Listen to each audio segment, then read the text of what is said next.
everyone. I'm really sorry that I've been far too quiet on here. I've got a couple of other things going on that basically mean that I have much less time to make videos than I would like to. I've got a couple of videos in the pipeline that are definitely going to come out this year. And there's one video where I'm basically just trying to hunt down one final little detail. And once I've got that, it's going to come out here on this channel at some point this month. But in the meantime, I wanted to share something with you that over the years a couple of people have asked me about, which is the question of whether there is going to be a continuation of my Sanskrit textbook. And I can finally say yes, there is, because my Sanskrit Reader has finally come out. An introductory Sanskrit Reader, subtitle Improving Reading Fluency, because A, that's what it's about, improving reading fluency, and because we realized at some point that actually there's other books called Introductory Sanskrit Reader out there, so get this one. All the links, all the information that you need to find this book, I'm going to put underneath this video in the notes, because that way you don't have to write them down from the screen, but you can just click on them or copy and paste them. But anyway, the idea behind this reader is the following. When you have finished or are about to finish an introductory Sanskrit course and are slowly getting into reading original texts, usually in my experience, the main difficulty is that you have to look up lots and lots of little things. There's words that you don't know or that you maybe don't know anymore. There's word forms that you don't recognize, verb forms, noun forms. There's forms that you can recognize, but you've got no idea what they're doing in a sentence. And so to figure out what the Sanskrit text that you're reading says, you likely have to look up things in dictionaries and maybe in a grammar, in your textbook, in your notes, and so on and so on. And so A, you need a big desk, and B, it just takes a while to find all the information that you need. And my idea was that I wanted to create a reader where you have the text that you're reading at the top of the page with properly big, legible Devanagari font with lots of space between the lines and lots of space in the margins for all your notes.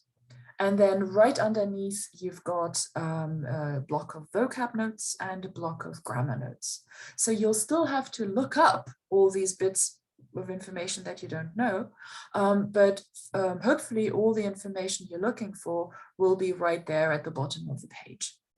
So the idea is that this is going to make all this hunting for information a lot quicker and a lot less painful, and therefore hopefully makes the reading process a lot more fun. And then I've created a couple of things around that. So for example, because I know that most people will have some fairly frequent, fairly common Sanskrit words that they encounter in texts that still, for whatever reason, they don't know, they've never seen them or they've forgotten about them, you know.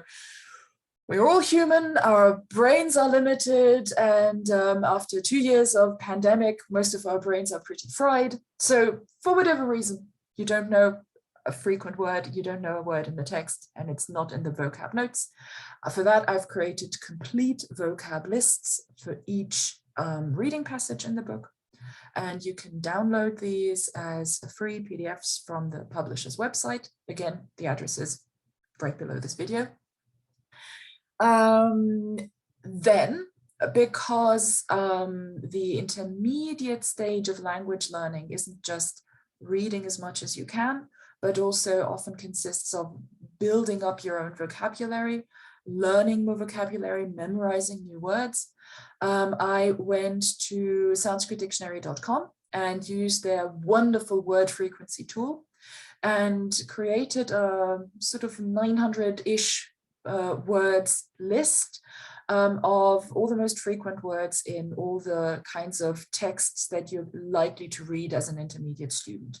So narrative literature, epic, and so on.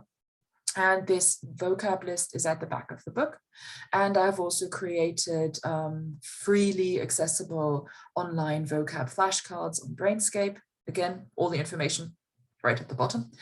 And so what I'm currently doing is adding a couple new sets, vocab sets on that Brainscape page.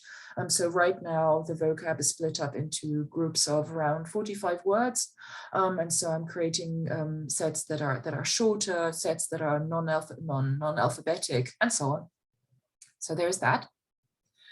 Then, because if you've ever done any Sanskrit, you know that if you know a single word, especially if you know a single verbal root, you can then do so much with that root. You can make you know, secondary verbs, you can make adjectives, you can make nouns, you can derive loads and loads of words with a variety of suffixes, with a variety of prefixes, with things like vritti derivation. You can compound words. And so I've given you, as one of the introductory sections, an overview of all the main processes of word derivation and an overview of Sanskrit compounding. Then the second intro section to the book is basically a list of things that I've noticed over time that people often have trouble with. So I've taught students from all sorts of backgrounds, all sorts of ages, and there are a couple of things that I see many people have difficulties with, which is understandable because so most of my classes are in English, and in some ways the English expression and Sanskrit expression is parallel. But sometimes you just have Sanskrit phrasing things, constructing things, expressing things differently than you would in English. And so to understand what's going on in the Sanskrit, you kind of have to rethink to then be able to translate it into English. And I've given you, as the second introductory section, an overview of the most common pitfalls of this kind. Then there's two appendices. One is a complete set of transliterations of all the texts, and that's simply because, you know, the main part of the book is in Devanagari, and I know that that's tricky for many people. And so if there's ever something you can't quite read, can't quite decipher, that appendix is going to help you. And then just so that you can check your work, because I know many of you are not working with a teacher as part of a proper Sanskrit degree, because there are far too few of those around in the universities of the world, but many of you are working on your own. And so that you can check your translations or maybe fill gaps in your translations as you go along, there's also a list of a complete list of translations of all the text passages. And that translation is not trying to be artistic, not trying to be poetical. It's, as literal as I could be to allow you to understand what exactly the Sanskrit text is saying. So that's the book. And everything I've just told you was fairly technical, sort of the pedagogical background details and everything. But obviously, Sanskrit texts that we read aren't just translation exercises. They're not just there to help us learn Sanskrit, but they're all literature. They're beautiful, they're thoughtful, they're thought-provoking, they're carefully crafted, they're elegant. And so I've tried to choose passages, Sanskrit passages that first of all are not just elegant and beautiful, but also at the right level linguistically for intermediate readers. But also I've tried to choose texts that are interesting in themselves, that present interesting ideas, interesting concepts, that are entertaining to read, that are amusing, that are, as I say, thought-provoking, because there's lots of that. And I've tried to make sure that there's a broad range of lengths. So I've got short passages that are just 4 shlokas, so that you can get into something. There's longer passages that are several hundred shlokas for those of you who are already more advanced or who've got more time. And the sixth chapter, the final chapter, is a selection of subhashitas, which is basically short Sanskrit poems taken from a variety, huge variety of sources that are there because, you know, we want to work on our Sanskrit, we want to do something, but so often we just don't have time to look at one of those long monster texts. And so you can just dip into that chapter. There's over 100 of these short poems so that you can just, you know, have some fun reading 2 lines of Sanskrit. And those 2 lines of Sanskrit are not just going to be something random, but they'll contain a nice idea, a nice thought, a nice nugget for you to carry around with you. And yeah, that's basically it. As I say, all the info will be put right underneath the video. If you've got any questions about the reader, please just put them in the comments. And with that, I hope you're all well. I hope you can all stay healthy and safe.